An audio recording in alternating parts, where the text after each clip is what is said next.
கோவில்பட்டியில் இரட்டை கொலை. தமிழ்நாட்டில் கோவில்பட்டியில் இரட்டை கொலை ஒரு பக்கம். பொள்ளாச்சியில் ஒரு கல்லூரி மாணவியை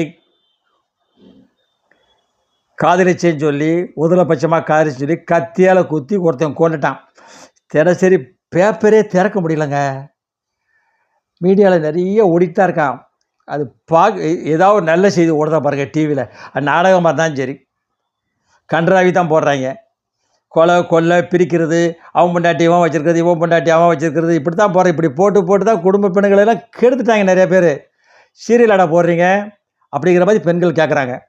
இந்த குடும்ப தலைவர்லாம் கேட்குறாங்க, இது பேர் சீரியல் அடா, என் பொண்டாட்டி அவன் வச்சுருக்கான், அவன் பொண்டாட்டி இவன் வச்சுருக்கான், இவன் காதலிட அவன் கூட என்னடா சீரியல் எடுக்கிறீங்க அப்படின்னு ரசிகர் கேட்குறாங்க, மக்கள் கேட்குறாங்க. திருந்திங்க. இப்படி கொலைகள்லாம் நடக்கிறதுக்கு யாரா காரணம்? சீரியல் அடை போடுறீங்க நீங்கள் அப்படின்னு கேட்குறாங்க. சினிமா படம் போது ஒழுங்காக அடைக்கலடா, அதுலேயும் செக்ஸு தான். இப்போ கதாநாயகியே செக்ஸாக ஆடுறா. இந்த அழகோத்த தமிழ்நாட்டில் எங்கே வண்டிக்கு போடுறது? இப்படி தான் ஓடிக்கிட்டு இருக்கு தமிழ்நாடு.